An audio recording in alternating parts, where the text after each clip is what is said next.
Hello friends, good morning to all of you. Welcome to my channel. हाल ही में CBSE 12th के exam cancel हो गए हैं। उसका डिसीजन हमारे इंडिया गवर्नमेंट ने लिया है। उसी को लेकर के आज का एडिटोरियल है। देखते हैं क्या है। टाइटल दिया गया है एग्ज़ाम फियर, यानी एग्ज़ाम को लेकर के जो डर बना हुआ है। फियर मतलब क्या, एक तरह से डर। यही जो 12th का एग्ज़ाम जो कंडक्ट होने वाला था उससे रिलेटेड क्या क्या प्रॉब्लम्स आ रही हैं, क्या क्या स्टूडेंट्स में डर है, टीचर्स में डर है, स्कूल ऑर्गेनाइज कराने वालों में डर है। ठीक है ना। तो इसी सारी बातों को लेकर के आज का एडिटोरियल बेस्ड है।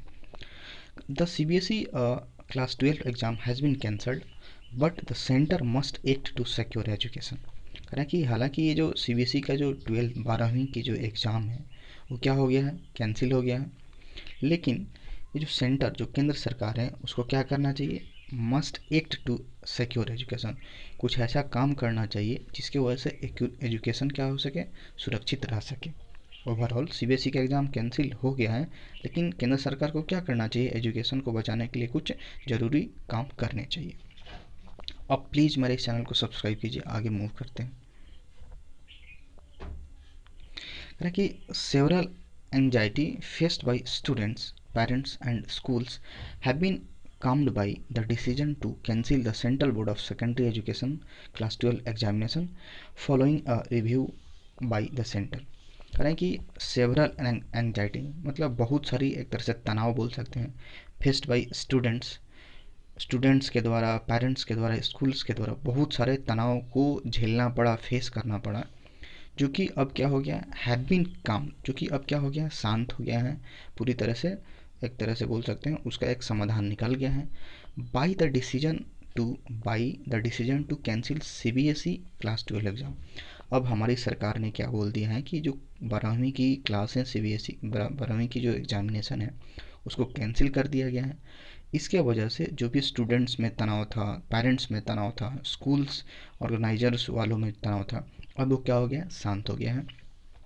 Following a review by the centre, following मतलब अनुसरण करते हुए, और रिव्यू एक तरह से पुनरावलोकन बोल सकते हैं, by the centre. Centre government भी काफ़ी परेशान थी स्टूडेंट्स का एंग्जाइटी को लेकर के, पेरेंट्स की एंग्जाइटी को लेकर के। तो उन्होंने क्या किया, बहुत सारा इस पर रिव्यू करके, बहुत सारा ऑब्जर्वेशंस करके, सिचुएशंस को अनुसरण करके तब जाके ये डिसीजन लिया कि जो 12वीं की एग्ज़ाम है वो क्या हो गई है, कैंसिल कर दिया गया है। Second by the carnage wrought by second wave of pandemic. कह सेकेंड मतलब पूरी तरह से हिला के रख देना होता है ना। बाई द कार्नेज, कार्नेज मतलब होता है नरसंहार, एक साथ बहुत सारे लोगों की जब डेथ होता है, मृत्यु होती है, उसको कार्नेज बोला जाता है, नरसंहार। रॉट बाई कहने का मतलब यहाँ पे लाना, ठीक है, इसके द्वारा लाया गया। By the second wave of the pandemic, यानी ये जो सेकेंड वेव जो पैंडेमिक था, पैंडेमिक का जो सेकेंड वेव था उसके द्वारा जो लाया गया, क्या लाया गया, एक नरसंहार जिसमें बहुत सारे लोगों का डेथ हुआ, वो क्या कर दिया, सेक करने मतलब पूरी तरह से हमारी गवर्नमेंट को हिला के रख दिया। The government had little choice. अब इसके बाद क्या हुआ, गवर्नमेंट के पास मतलब होता ना लिटिल चॉइस, मतलब कोई भी चॉइस नहीं बचा था, एक नेगेटिव सेंस में आता है। अगर लिटिल के पहले ए रहता तो इसका मतलब क्या होता है, थोड़ा बहुत कुछ चॉइसेज हैं। तो गवर्नमेंट हैड लिटिल चॉइस, मतलब गवर्नमेंट के पास कोई और चॉइस था ही नहीं, बट टू एक्ट के बजाय, क्या करने के बजाय, to act against possible fresh cluster of infection. Second pandemic ने पूरी तरह से हिला के रख दिया था, इतना सारा नरसंहार हुआ, बहुत सारे लोगों की जानें गई। तो गवर्नमेंट के पास कोई और चारा ही नहीं था, किसके सिवा, कि वो क्या करे, जो भी फ्रेश केसेज आते हैं, जो भी फ्रेश इन्फेक्शन के केस आते हैं उसके खिलाफ, उसके अगेंस्ट क्या करे, वो काम करे। क्लस्टर मतलब होता है ग्रुप, समूह। तो ये जो नए केसेस के समूह आ रहे हैं, फ्रेश बहुत ग्रुप्स में जो इन्फेक्शंस के समूह आ रहे हैं उसके खिलाफ काम करे, उसके पास यही एक चारा था, यही एक ऑप्शन था। ऑल दो that will mean considerably limited opportunity for student. यद्यपि कि ये क्या करेगा, ये जो एग्ज़ाम जो कैंसिल हो गया इससे क्या होगा, कंसिडरेबली मतलब अच्छे, मतलब बहुत ही एक सोचे समझे जाने के तौर पे एक बहुत अच्छा खासा अमाउंट पे, सिग्निफिकेंटली बोल सकते हैं, लिमिटेड अपॉर्चुनिटी फॉर स्टूडेंट। ये जो एग्ज़ाम कैंसिल हुआ है ये मुख्य रूप से क्या करेगा, जो स्टूडेंट्स की जो अपॉर्चुनिटी है, जो उनको मौका मिलता है उसको क्या कर देगा, लिमिट कर देगा, एक सीमित कर देगा। Hopes for predictability in 2021 after traumatic experience of students all through last year। अब यहाँ पे बोला होप्स, मतलब बहुत सारी आशाएं बोल सकते हैं, उम्मीदें। फॉर प्रिडिक्टेबिलिटी कहने का मतलब क्या, अनुमान लगाना। फ्यूचर में आप किसी चीज़ को लेकर के आप अभी अनुमान लगा रहे हो, ठीक है ना, उसको प्रिडिक्शन बोला जाता है। तो ये 2021 को लेकर के बहुत सारा एक प्रिडिक्शन था, उम्मीदें थी उससे। After the traumatic experience of student all through last year, पिछले साल अगर देखा जाए तो पिछले पूरी साल स्टूडेंट्स क्या थे, ट्रॉमेटिक एक्सपीरियंस कहने का मतलब एक तरह से सदमा। ट्रॉमेटिक कहने का मतलब एक ऐसे फेज से गुजरना जहाँ पे कोई आदमी डिप्रेशन की स्थिति में आने लगे, स्ट्रेस की स्थिति में आने लगे, उसको ट्रॉमेटिक बोला जाता है, यानी सिंपल वे में सदमा बोल सकते हैं। तो पिछले साल सारे स्टूडेंट्स एक तरह से सदमा वाला एक्सपीरियंस से गुजर रहे थे और उनको ये उम्मीद था, एक प्रेडिक्ट कर रहे थे कि शायद 2021 में क्या कुछ अच्छा हो जाए। तो हैव बीन, अब ये देख रहे हैं जो प्रिडिक्टेबिलिटी था क्या है, हैव बीन डैश्ड बाई, ये जो एक उम्मीदें थी, सबकी उम्मीदें थी, स्टूडेंट्स की उम्मीदें थी, वो क्या हो गई है, have been dashed by. Dashed by कहने का मतलब एक तो होता है ना चकनाचूर हो जाना, आप कोई उम्मीद कर रहे हो पूरी तरह से बिखर गया, चकनाचूर हो गया, by the emergence of double mutant variant of corona virus. किसके वजह से ये पूरी तरह से चकनाचूर हो गया, क्योंकि ये जो कोरोना वायरस का जो एक म्यूटेंट वेरिएंट था, एक परिवर्तित रूप था, डबल म्यूटेंट उसका जो परिवर्तित रूप था, इमरजेंस उसका आगमन हुआ, वो आया, निकल करके सामने आया। इसी के वजह से क्या हो गया कि जो भी स्टूडेंट्स पिछले साल बहुत सारा एक सदमा के सिचुएशन से गुजर रहे थे और एक उम्मीद कर रहे थे कि 2021 में क्या कुछ अच्छा होगा, ये उम्मीद कर रहे थे, लेकिन इस उम्मीद को पूरी तरह से चकनाचूर करती है कौन, कोरोना वायरस का सेकेंड वेरिएंट जो कि उभर के सामने आया। अब ये क्या बोला है, corona virus that has spread, जो कि फैला far and wide. Far and wide करने का मतलब चारों तरफ, in every direction, because of super spreader events. Super spreader events कहने का मतलब कुछ ऐसा प्रोग्राम, कुछ ऐसी चीज़ें जिसके वजह से ज़्यादा भीड़ भाड़ इकट्ठा हो, ठीक है ना, कुछ ऐसी इवेंट्स हो, कुछ ऐसा कार्यक्रम जिसमें बहुत सारे लोग, क्राउड ज़्यादा हो, तो उसको क्या बोलते हैं, सुपर स्प्रेडर इवेंट्स। तो ओवरऑल सब कुछ क्लियर है कि इसी के वजह से जो सेकेंड वेव जो म्यूटेंट आया, उसके वजह से स्टूडेंट्स की जो उम्मीदें थी 2021 में जो आने वाली थी, जो बहुत आशाएं लगा के रखे हुए थे, पूरी तरह से चकनाचूर हो गया। Let's move forward. करें कि the government and prime minister Narendra Modi was obviously anxious to be seen as acting decisively on the examination question. अब कहना कि जो गवर्नमेंट है, हमारी जो सरकार है और हमारे प्रधानमंत्री मोदी जी हैं, वी आर ऑब्वियसली एंक्सियस, वे पूरी तरह से चिंतित थे, एकदम निश्चित तौर पे, वास्तविक तौर पे वो क्या एंक्सियस थे, चिंतित थे। To be seen as acting, मतलब इस बात को देखा जाना, एक्टिंग डिसाइसिवली। डिसाइसिवली कहने का मतलब एक प्रतिबद्धता के तौर पे काम करना ऑन एग्जामिनेशन क्वेश्चन। सरकार हमारी और हमारे प्राइम मिनिस्टर वो इस एग्ज़ाम को लेकर के एक ना प्रतिबद्धता पूर्वक काम भी कर रहे थे और इस पे एक्ट करने के लिए वो देख भी रहे थे और इसको लेकर के काफ़ी चिंतित थे कि कोई ना कोई एक इसका सॉल्यूशन निकले। After a long phase of dithering in formulating a national response. Dither का मतलब होता है आप बहुत ही कोई ऐसी चीज़ पे काम कर रहे हो, बहुत लंबे समय से आप डिसीजन नहीं ले पा रहे हो, उसको बोलते हैं डीथर। असमंजस की स्थिति में हो कि मतलब पूरी तरह से क्लियर कट डिसीजन न ले पाना, उसको बोलते हैं डीथर, ठीक है। तो ये बहुत लंबे समय से, लॉन्ग फेज से चल रहा था कि जो नेशनल, जो राष्ट्रीय रिस्पॉन्स है, उसकी क्या एक तरह से प्रतिक्रिया होनी चाहिए, उसका एक फाइनल डिसीजन क्या होना चाहिए। बहुत लंबे समय से क्या चला था, डीथर, मतलब डिसीजन आदमी नहीं ले पा रहा था, ठीक है ना। हमारी सरकार और प्राइम मिनिस्टर नरेंद्र मोदी, लोग क्या थे, पूरी तरह से चिंतित थे इस एग्ज़ाम को लेकर के कि कोई एक प्रतिबद्धता के तौर पे काम किया जाए और उसका कुछ निर्णय लिया जाए, क्योंकि ये बहुत दिन से क्या था, और इसका डिसीजन नहीं ले जा पा रहा था। The decision to cancel the crucial exam, जो डिसीजन है टू कैंसिल करने का, ये क्रूशियल एग्ज़ाम, ये जो बहुत ही महत्वपूर्ण जो एग्ज़ाम था क्लास 12 का, ठीक है, and replace it with A objective assessment. इस एग्ज़ाम को कैंसिल कर दिया गया है और इसके जगह पे क्या लाया गया, रिप्लेस इसको किससे किया गया है, ऑब्जेक्टिव असेसमेंट। कुछ ऐसा ऑब्जेक्टिव मतलब मतलब ऑब्जेक्टिव असेसमेंट किया जाएगा, मूल्यांकन किया जाएगा, उसी के आधार पे सर्टिफिकेशन दिया जाएगा। अब एग्ज़ाम कैंसिल हो गया तो कोई ना कोई एक मेथड क्राइटेरिया तो होगा नहीं जिसके वजह से उन लोगों को सर्टिफिकेशन दिया जा सके। तो ये जो एग्ज़ाम को रिप्लेस किससे किया गया है, ऑब्जेक्टिव असेसमेंट से। विल हेल्प, ये क्या करेगा, boards of education in states to move in the same direction.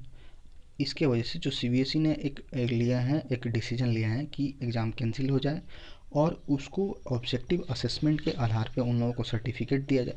तो ये क्या करेगा, ये बातें, ये जो पॉलिसी, एक स्कीम या जो भी तरीका बोल सकते हैं, ये मदद करेगा किसको, बाकी स्टेट्स को। जो भी और जो स्टेट्स बोर्ड है like Bihar board, UP board, ये सारे जितने बोर्ड्स हैं, वो उन बोर्ड्स को क्या एक तरह से हेल्प मिलेगा कि वो भी क्या करे, इसी दिशा में जाए जिस तरह से सीबीएसई अपना एक टेक ले रहा है।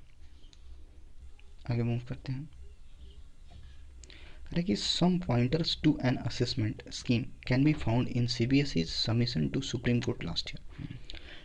पॉइंटर्स मतलब क्या, एक तरह से इशारा बोल सकते हैं, एक संकेत बोल सकते हैं। कुछ ऐसे संकेत आए इस असेसमेंट स्कीम को लेकर के जो कि क्या कैन बी फाउंड, जो जिसको पाया जा सकता है in CBSE submission to Supreme Court last year when pandemic prevented the completion of class 12 examination. पिछली साल क्या हुआ था, सेम कंडीशन था कि जो क्लास 12 की जो एग्जामिनेशन थी उसको ये जो पैंडेमिक था उसको कंप्लीट होने से रोक रहा था। प्रिवेंट मतलब क्या होना, रोकना, कंप्लीशन मतलब पूरा होने से।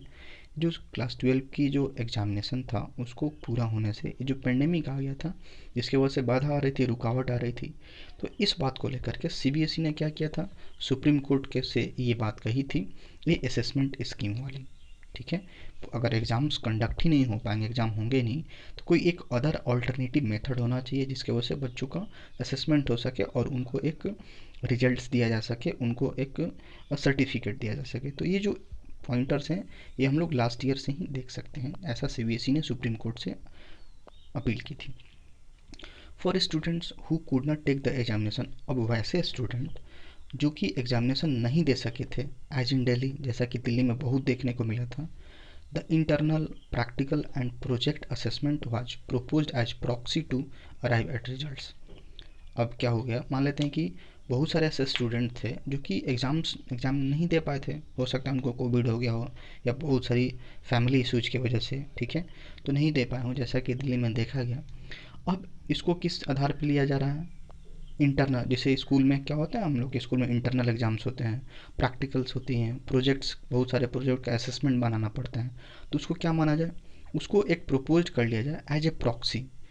प्रॉक्सी का मतलब होता है किसी चीज़ को आधार बनाना, कोई दो काम है तो कोई दो प्रोजेक्ट हैं, अब दूसरे का एक डिसीजन, एक दूसरे का निर्णय आप पहले के बेसिस पे ले रहे हो तो उसको प्रॉक्सी बोला जाता है, मतलब उसको आधार मान करके। अब एग्ज़ाम तो कैंसिल हो गया है तो आधार किसको माना जाए, रिजल्ट का, मेरिट का। तो वहीं बोला जा रहा है स्कूल में जो इंटरनल एग्जाम्स हुए हों, प्रैक्टिकल एग्जाम हुए हों, प्रोजेक्ट को लेकर के जो असेसमेंट हम लोग बनाते थे, अभी भी होता है, तो इसी को आधार मानकर, इसी को प्रॉक्सी मान करके हम लोग क्या करें, रिजल्ट तक पहुँचे with an option to improve performance at a subsequent exam.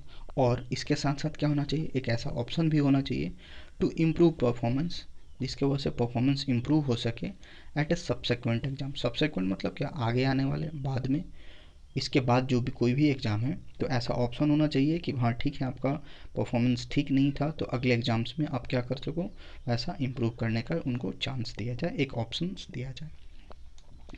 The board must now come up with a model scientific scheme. अब बोर्ड को क्या करना चाहिए, बोर्ड किसके लिए आया है, सीबीएसई के लिए आया है। Must now come up with कहने का मतलब एक ऐसा प्रोग्राम लाना, एक ऐसा चीज़ लाना जिससे वजह से समस्या का समाधान हो।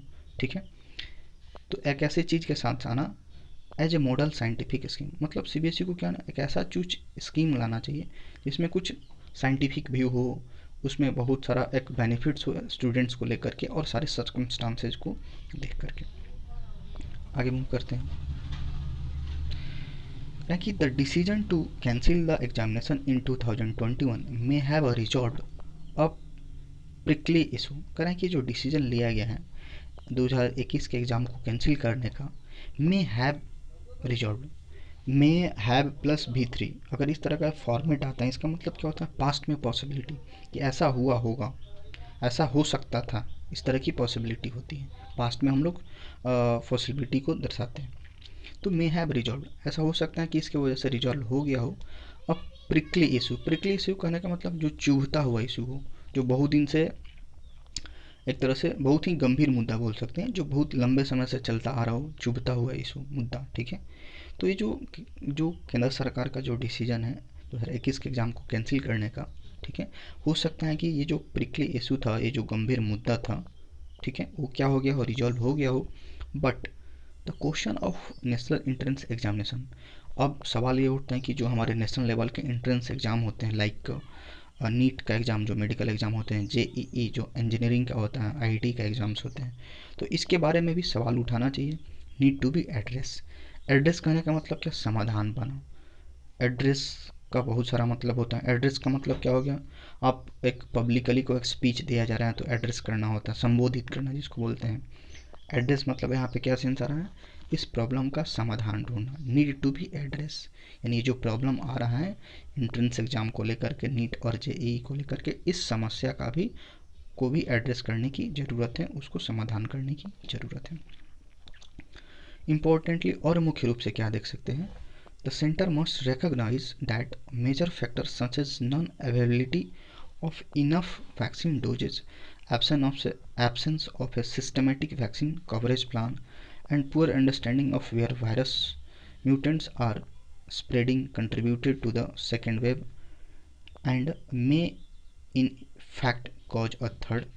ठीक है, देखते हैं यहाँ तक कह रहे हैं कि और महत्वपूर्ण बात क्या है कि सेंटर को क्या पहचानना चाहिए, द मेजर फैक्टर, एक जो बहुत ही बड़ा फैक्टर है, जैसा कि non availability of enough vaccine, हमारे पास बहुत मतलब होता है ना, इनफ वैक्सीन नहीं है, उसकी उपलब्धता अभी भी नहीं है, इस पे ध्यान देना चाहिए, उसको पहचानना चाहिए।